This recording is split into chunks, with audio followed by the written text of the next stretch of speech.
sejauh hidupmu banyak bersungut-sungut, maka engkau jauh dari mujizat. Engkau jauh dari kemenangan. Engkau jauh dari kemuliaan Tuhan. Tapi sebaliknya, walaupun engkau sedang menghadapi badai, engkau sedang menghadapi masa-masa yang sukar, engkau belajar bersyukur. Engkau belajar mengimani bahwa Tuhan tidak pernah gagal, Tuhan tidak pernah mengecewakan, Tuhan tidak pernah mempermalukan, Tuhan tidak pernah terlambat, Tuhan tidak pernah membiarkan aku. Maka kemuliaannya akan dinyatakan luar biasa buat hidup kita. Saya percaya kalau kita mencintai Yesus, dasar cinta kita kepada Yesus benar,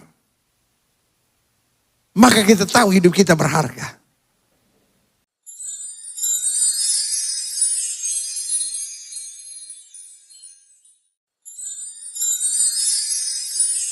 Hari ini saya mau share tentang hidup yang berharga. Karena kita tahu hidup kita berharga, jangan gampang mengeluh, jangan gampang kecewa, jangan gampang tertekan, jangan gampang putus asa, jangan gampang mengeluh, tetapi tetap bersorak-sorai karena Tuhan beserta kita. 2 Petrus pasal 1 ayat 3 sampai ayat yang keempat. Saya percaya saudara cinta Yesus. Taruh tangan kanan saudara di dada, saya bilang saya cinta Yesus. Tapi cinta Yesus menjadi tidak terlampau berarti kalau engkau tidak menyadari bahwa hidupmu berharga. Yang setuju sama saya katakan hidup saya berharga. Kita mencintai Yesus bukan karena kita punya sesuatu untuk kita berikan kepada Kristus. Tapi kita cinta Yesus karena kita tahu semua yang kita punya berasal dari Dia. Dan itu yang menjadikan hidup kita berharga. Kenapa kita mencintai orang? Karena kita punya sesuatu yang kita mau berikan kepada Dia. Tapi kenapa kita cinta Yesus? Karena kita nggak punya apa-apa. Semua yang kita punya berasal dari Dia. Semua yang kita bisa karena Dia. Semua yang kita mampu, Dia yang bekerja di dalam kita. Yang setuju katakan amin. Harga hidup kita bukan berdasarkan pencapaian kita, kemampuan kita, kehebatan kita, apa yang kita miliki. Tapi dasar kita berharga karena apa yang Dia sudah sediakan di dalam kehidupan kita.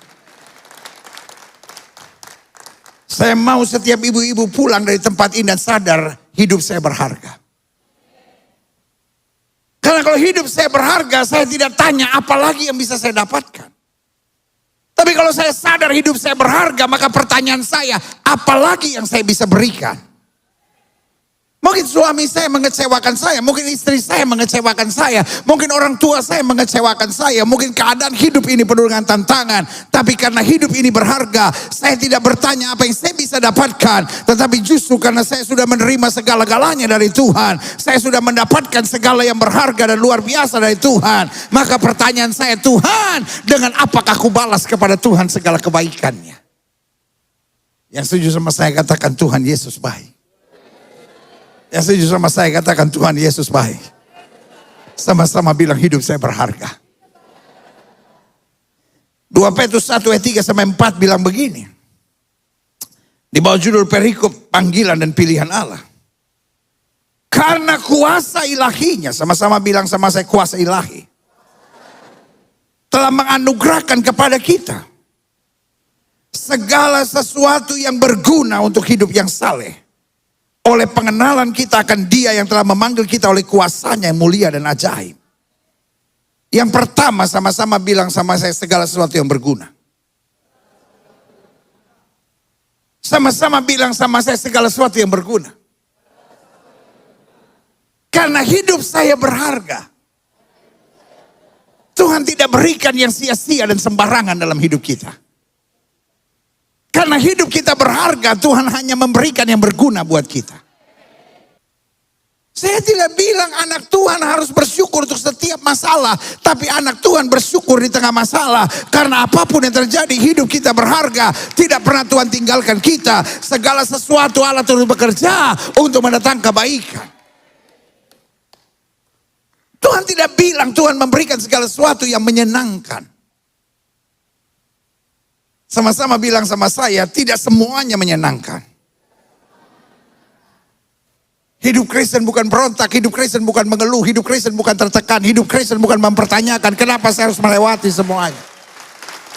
Tapi hidup Kristen percaya meskipun ini kelihatannya tidak menyenangkan, meskipun ini kelihatannya berat, tapi aku percaya dengan iman ini berguna untuk membuat aku lebih kuat, lebih maju, lebih bertumbuh, lebih meningkat, dan lebih mengalami kuasa kemuliaan Tuhan. Sama-sama bilang sama saya, berguna. Adik-adik muda, engkau diputusi dan kau dikhianati oleh orang yang kau cintai. Jangan main ayunan pakai leher. Buat apa lagi saya hidup? Orang yang saya cintai sudah mengkhianati saya. Lebih baik saya mati, bego.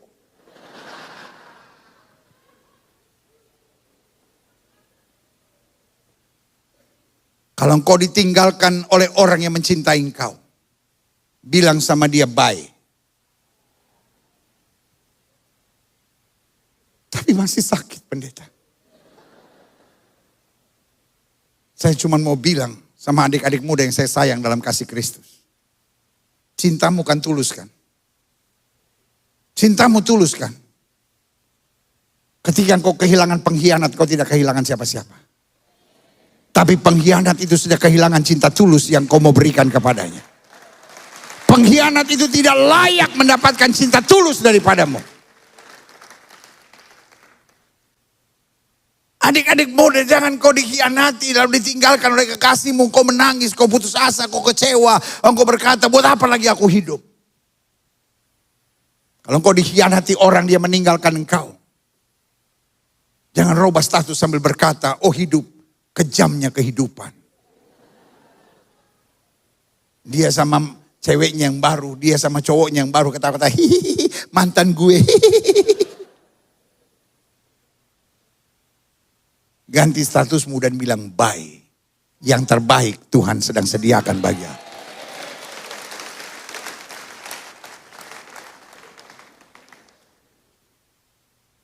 Sama-sama bilang saya terima yang berguna.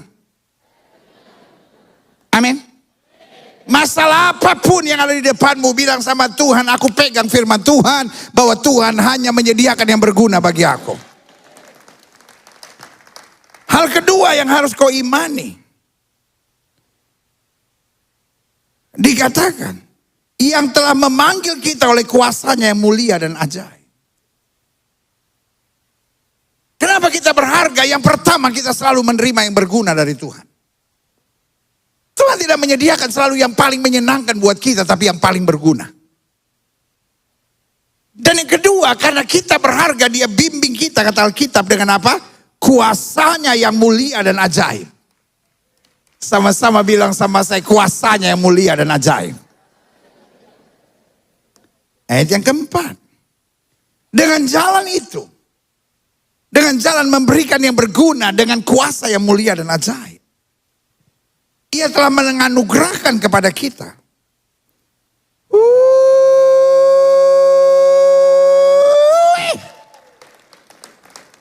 janji-janji yang berharga dan sangat besar. Sama-sama bilang sama saya hidup oleh janji. Bilang sama sebelah saudara, tapi bukan janji elu.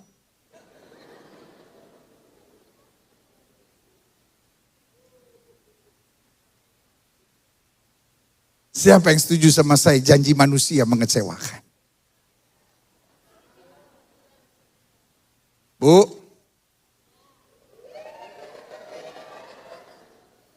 kalau suami ibu berjanji, semua dia genapin gak bu?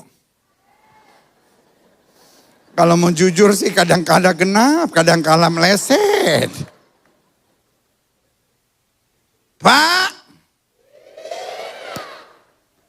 kira-kira kalau ibu janji, kira-kira genapin semua atau banyak melesetnya Pak? Ya tergantung tanggal kadang-kadang pendeta. Siapa yang pernah dilukai oleh janji manusia?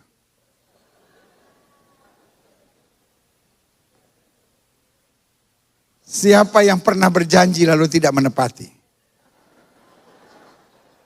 Ya satu sama kan? Saya mau bilang sama saudara. Rahasia ini saudara harus pegang dalam hidup saudara. Kalau manusia berjanji dan tidak menepati, tidak usah sakit hati. Kalau saudara tanya sama saya kenapa? Karena pada dasarnya kita juga suka begitu. Orang berjanji tidak menepati bukan karena jahat. Seringkali orang janji tidak menepati karena dia terbatas. Niatnya sih ingin menepati. Tapi karena kondisi, karena situasi, karena sesuatu. Dia nggak mampu. Hari ini saya mau bilang ketika orang tidak bisa menepati janjinya. Kita tetap bersyukur kepada Tuhan. Karena janji manusia boleh meleset. Tapi janji Tuhan tidak akan pernah meleset. Makanya Alkitab bilang. Terkutuklah orang yang mengandalkan manusia. Sama-sama bilang sama saya hidup karena janji. Tapi bukan janji manusia.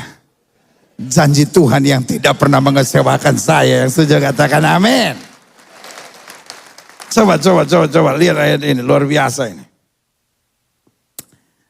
Dengan jalan itu, Ia telah menganugerahkan kepada kita janji-janji yang berharga dan yang sangat besar. Supaya olehnya,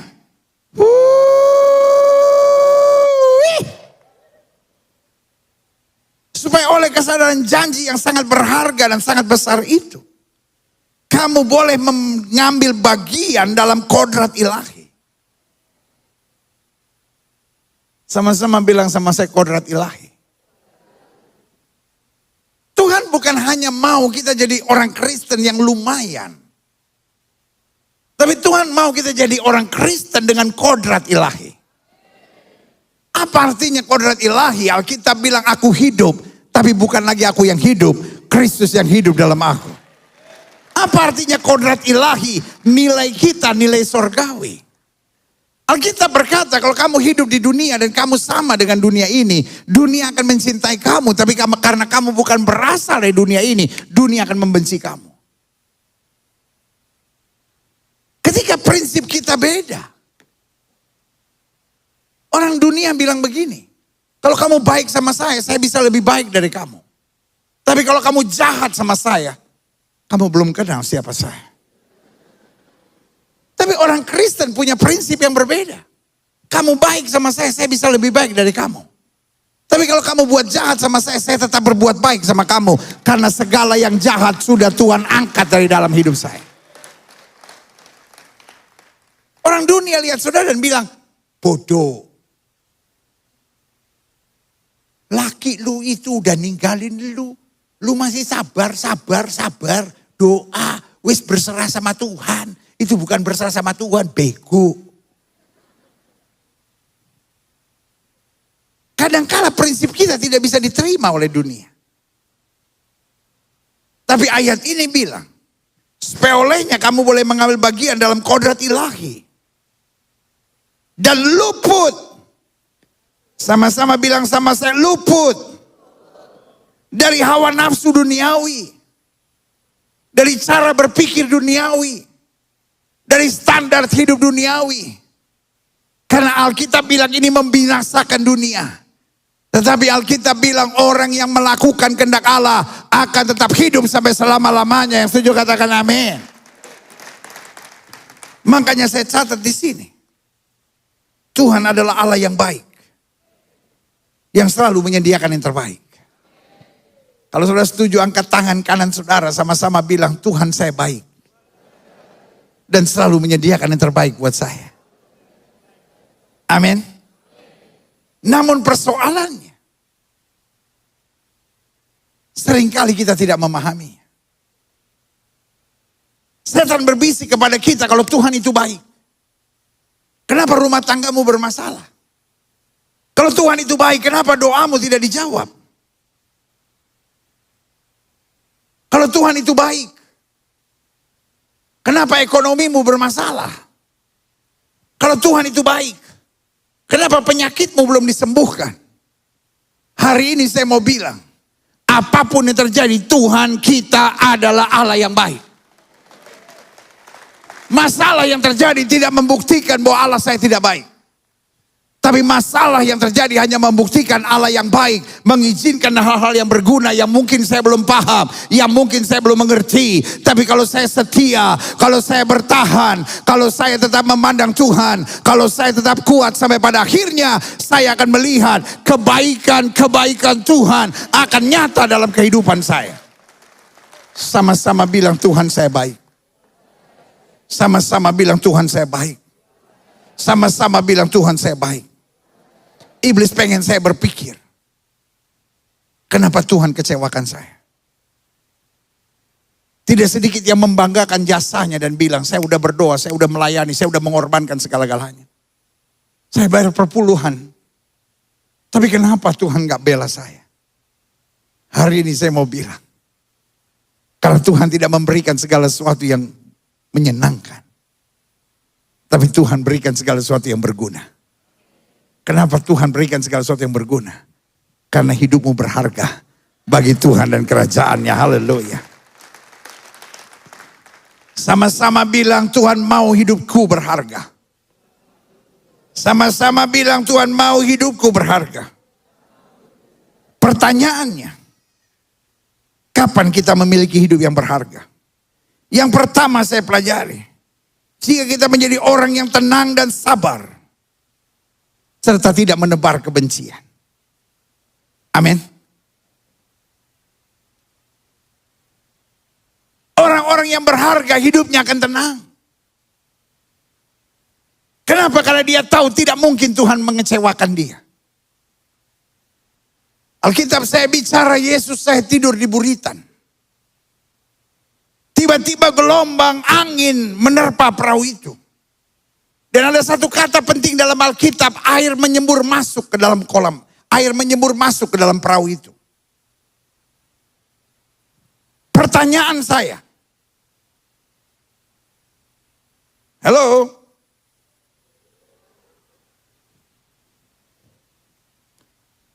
Ada nggak orang bisa tidur ketika air menerpa wajahnya?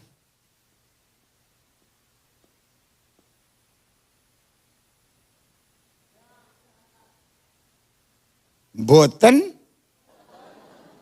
atau iso? Murah iso. Kalau tidak percaya, besok pagi, waktu mertua saudara lagi tidur, ambil air segayung, siram mukane. Apapun resikonya saya tidak tanggung jawab. Gereja Betel Indonesia Keluarga Allah tidak bertanggung jawab atas itu. Jangan mertua, marah, ngamuk. Gilbert yang suruh. Saya udah bilang, tidak ada orang bisa tidur ketika air menyembur. Kecuali tidak percaya. Jadi kalau saudara coba sama mertua, ya itu karena tidak percaya. Siapa suruh tidak percaya? Pertanyaan saya, kira-kira Yesus sudah bangun belum? Air menyembur masuk, brrr. Kira-kira Yesus tidur nggak? Pasti udah bangun.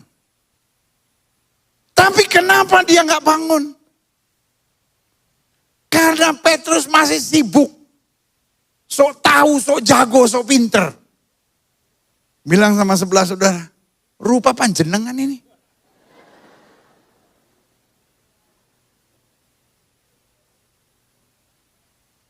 Kita nih kalau ada masalah kadang-kala sok tahu, sok jago, sok pinter. Orang pinter biasanya biasa. Tapi yang sok pinter ini nyebelin.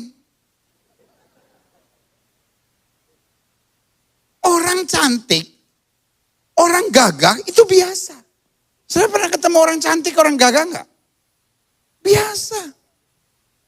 Saya ketemu orang cantik, Mbak, boleh minta foto? Enggak apa-apa. Saya ketemu orang ganteng, Mas, boleh minta foto? Enggak apa-apa. Yang nyebelin itu bukan orang cantik atau orang ganteng. Yang nyebelin itu yang sok cantik sama sok ganteng.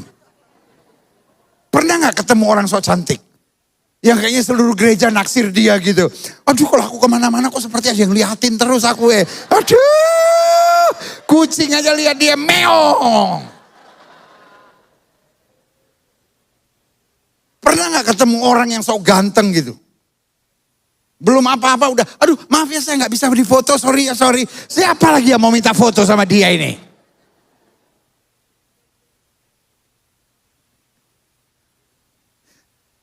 Ada yang ngeliatin saya. Saya gak tahu ini korban atau pelaku ini. Jangan sok jago. Jangan sok pinter, jangan sok tahu. Petrus masih sok jago, sok pinter, sok tahu. Dia yang paling pengalaman. Di Danau Galilea, wah dia sibuk sendiri. Sampai pada sebuah titik, ada kalanya bahkan keahlian kita, kemampuan kita, kepintaran kita tidak bisa menolong dan menyelamatkan kita. Di saat seperti itu, dia cuma nangis. Dia bangunkan Yesus. Dan dia bilang, Guru, Engkau tidak peduli kalau kita binasa. Yang alam pikirannya, we will perish. Kita akan binasa. Yesus bangun. Tiba-tiba Yesus bilang, diam tenanglah.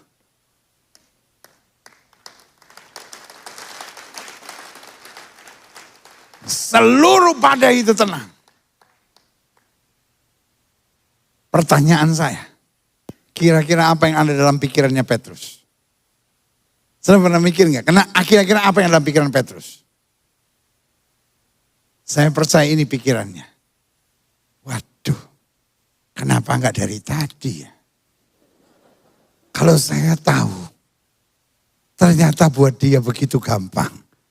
Aku bangun kayak dari tadi. Setuju?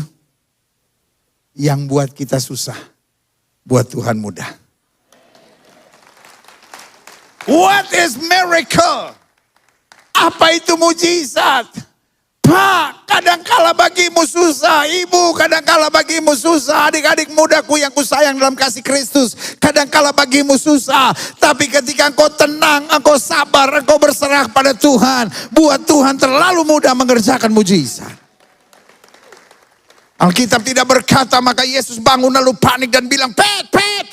Maksudnya Petrus. Kenapa kau bangunkan aku setelah udah berantakan begini? Kenapa gak dari tadi?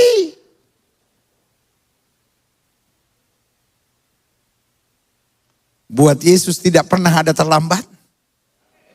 Tidak pernah terlalu berat. Tidak pernah terlalu sukar. Tidak pernah terlalu rumit. Kita perlu tenang. Kita perlu sabar. Kita perlu berserah. Kita berharga. Kita ditebus oleh darahnya. Dan disertai dengan kuasa dan kemuliaan. Panik. Emosi. Tertekan. Tidak pernah menolong kita. Pak, boleh gak saya ngomong dari dasar hati yang saya yang terdalam? Stop emosi. Stop panik. Stop tertekan. Mulai tenang. Mulai percaya. Yesus akan menyelesaikan semuanya bagi kau. Ibu, saya mengasihi ibu. Saya tahu perjuanganmu berat, Bu. Tapi boleh gak stop emosi? Boleh gak stop panik? Jangan biarkan setan terus tekan hidupmu. Sampai kau tertekan. Boleh gak lebih tenang? Boleh gak lebih sabar? Boleh gak percaya? Yesus akan menyelesaikan bagiku. Adik-adik muda yang saya sayang dalam kasih Kristus. Bukan Tuhan gak bisa tolong. Engkau hanya terlalu panik. Engkau terlalu emosional. Tuhan kita hebat. Yang setuju sama saya bilang Tuhan saya hebat. Yang setuju sama saya bilang Tuhan saya hebat. Saya nggak perlu sok jago. Saya nggak perlu sok pintar. Tapi kalau saya tenang, saya berserah. Saya cuma bilang Tuhan, aku biji matamu. Aku nggak pernah dikecewakan. Engkau hanya menyediakan yang berguna bagi aku. Yang setuju katakan amin. Yang kedua saya pelajari. Kapan hidup kita berharga? Yang pertama sudah saya jelaskan. Hidup kita akan menjadi berharga. Ketika kita nggak sok jago, nggak sok tahu, nggak sok pinter. Tapi kita menjadi orang yang lebih tenang. Menjadi orang yang sabar. Serta tidak menebarkan kebencian. Yang kedua, kapan hidup kita berharga? Jika kita menjadi orang yang sadar, bahwa bersyukur dengan berantusias memandang ke depan lebih baik daripada mengeluh dan menyesali keadaan. Sama-sama bilang sama saya, bersyukur lebih baik. Sama-sama bilang bersyukur lebih baik. Pak, makin kau banyak mengeluh, makin kau banyak bersungut-sungut, makin kau menyalahkan istrimu, makin kau menyalahkan keadaanmu. Keadaan tidak pernah jadi lebih baik. Tapi ketika engkau bersyukur, ingat hidupmu berharga. Untuk engkau Yesus mau mati. Untuk engkau Yesus mencurahkan nyawanya. Untuk engkau dia memberikan Roh Kudusnya buat kita. Dan untuk itu dia janji roh yang di dalam kita lebih besar dari roh yang dalam dunia ini. Mengeluh dan bersungut-sungut adalah nyanyian pujian buat setan. Saya ulangi sekali lagi. Mengeluh dan bersungut-sungut adalah nyanyian pujian buat setan. Setan gak peduli saudara ke gereja. Setan gak peduli saudara pelayanan. Setan gak peduli saudara penuh Roh Kudus. Setan gak peduli saudara menyembah Tuhan dalam bahasa roh. Tetapi sejauh hidupmu banyak mengeluh, sama-sama bilang sama saya, bersyukur adalah gaya hidup orang percaya. Bersungut-sungut dan mengeluh adalah nyanyian pujian buat setan. Setan paling senang orang Kristen yang mengeluh. Karena orang Kristen yang mengeluh adalah orang Kristen yang mudah mengecewakan Tuhan. Orang Kristen yang mengeluh adalah orang Kristen yang mudah meninggalkan tanggung jawab kekristenannya. Orang Kristen yang mengeluh adalah orang Kristen yang mudah melupakan janji-janji Tuhan. Dan orang-orang Kristen yang mengeluh adalah orang-orang Kristen yang mudah mengambil langkah bodoh dalam hidupnya. Angkat tangan kananmu ke atas, sama-sama bilang, saya mau bersyukur dalam segala perkara. Pak, makin engkau banyak mengeluh Pak, cepat mati Pak. Bu, makin banyak kau mengeluh, cepat mati. Saya percaya orang yang banyak bersyukur umur panjang. Saya percaya orang yang banyak bersyukur berkatnya banyak. Amin. Makanya Bu, kalau hari-hari ini suamimu banyak mengeluh, jangan marah Bu. Peluk dia, bilang sayang, kamu gak mau aku cepat jadi janda kan? Maksudnya apa?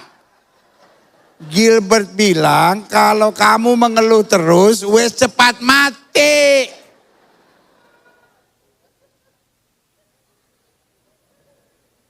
Pak, kalau istri banyak mengeluh, jangan dibentak Pak. Peluk dia. Sayang, kamu gak mau aku jadi duda kan? Maksudnya? Gilbert bilang, orang yang banyak mengeluh cepat mati. Terus kalau aku mati kamu kawin lagi.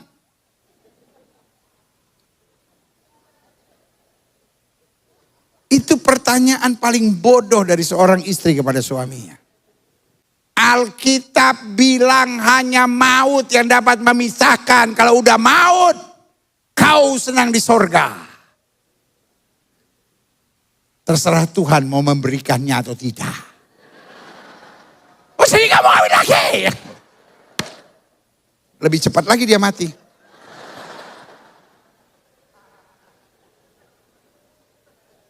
Siapa yang siap untuk bersyukur? Sama-sama bilang bersyukur lebih baik. Sama-sama bilang bersyukur lebih baik. Karena hidup saya berharga di pemandangan Tuhan. Yang saya berikan tepuk tangan yang meriah buat Tuhan. Yang ketiga, kapan kita memiliki kehidupan yang berharga? Jika kita selalu memiliki hati yang mau diajar dan belajar. Sehingga jauh dari kesombongan, keegoisan, dan kemunafikan. Hidup ini prinsipnya sederhana. If I don't know, learn. Kalau saya nggak tahu, kalau saya nggak bisa, kalau saya nggak mampu, kalau saya nggak sanggup, belajar. Belajar tujuannya apa sih? Dari saya tidak tahu menjadi tahu. Dari saya tidak bisa menjadi bisa. Karena saya tahu hidup saya berharga. Saya dipersiapkan untuk ada di sorga, rumah Bapa yang kekal. Wahyu bilang kita akan memerintah bersama dengan Yesus. Taruh tangan kanan saudara di dada, sama-sama bilang Tuhan punya rencana yang besar buat hidup saya. Jangan ada satu orang pun yang berkata, ya saya udah gak jelas pendeta, untuk apa sebetulnya aku hidup, ya udah aku hidup, ya udah hidup aja. Setiap pagi bangun dan bilang hidupku luar biasa. Alkitab bilang aku tahu rancangan apa yang ada padaku mengenai kamu. Bukan rancangan kecelakaan tapi hari depan yang penuh harapan. Kenapa kita harus lewati proses yang besar? Tuhan memang menerima kita apa adanya tapi Tuhan tidak membiarkan kita sebagaimana adanya kita. Tuhan persiapkan kita lebih hebat lagi, lebih dahsyat lagi, lebih luar biasa lagi. Makanya Alkitab bilang kalau kita setia dalam perkara kecil Tuhan berkati dalam perkara yang lebih besar. Kalau kita setia dengan perkara yang lebih besar, Tuhan siapkan yang lebih besar lagi. Dan Alkitab berkata Allah memberikan rohnya dengan tidak terbatas. Karena itu kita harus punya hati yang siap diajar. Karena kalau kita siap belajar, kita tidak menjadi kurang ajar.